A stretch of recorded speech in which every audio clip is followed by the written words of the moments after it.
So recent గా హైదరాబాద్ లోని industrial ఏరియాగా పిలువబడే చెర్లపల్లిలో ఒక పెద్ద CIA MSME expo 2024 explore innovation conduct చేశారు. సిఐఏ ఎంఎస్ఎంఈ అంటే confederation of Indian industry micro small and medium enterprise expo అనమాట. సో ఆ యొక్క ఎక్స్పోకి మేము కూడా విజిట్ అయ్యాము. అండ్ ఇంకా చాలానే మంది like small scale to large scale business mans, investors, ఎవరైతే కొత్త స్టార్ట్అప్ ఐడియాస్ ఉన్న వాళ్ళు, entrepreneurs, industry professionals, investors, government officials, policy makers, B2B buyers లాంటి చాలా మంది వస్తారు.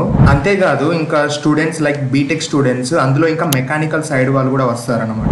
సో ఈ యొక్క ఎక్స్పోని ఎవరు కండక్ట్ చేస్తారంటే అది సిఐఏ అంటే చెర్లపల్లి ఇండస్ట్రియల్ అసోసియేషన్ వాళ్ళు. అంటే చెర్లపల్లిలోని ఉన్న ఇండస్ట్రీ ఓనర్స్ అందరికీ ఒక అసోసియేషన్ ఉంటుంది. సో వాళ్ళు కండక్ట్ చేశారు. ఈ ఎక్స్పోలో వాళ్ళు వాళ్ళ కంపెనీస్ ప్రొడ్యూస్ చేసే ప్రొడక్ట్స్ ని చూపెడతారు. సో అట్లా వాళ్ళ కంపెనీస్ గురించి ఇంకెక్కువ అడ్వర్టైజ్మెంట్ అవుతుంది. అంతేకాదు ఇంకా అక్కడికి వచ్చిన బిజినెస్ మ్యాన్స్ కి వాళ్ళ ప్రొడక్ట్స్ రిక్వైర్మెంట్ బట్టి వాళ్ళకు మెటీరియల్ సప్లయర్స్ కూడా దొరుకుతారు. అండ్ సప్లయర్స్ వాళ్ళకు బిజినెస్ మ్యాన్స్ దొరుకుతారు. ఇంకా ఎవరైతే ఒక కొత్త స్టార్ట్అప్ ఐడియాస్ తో ఉంటారో వాళ్ళకు ఇన్వెస్టర్స్ కూడా దొరుకుతారు. సో అట్లా చాలా మంది పార్ట్నర్స్ అయిపోతారు. And do follow for more content.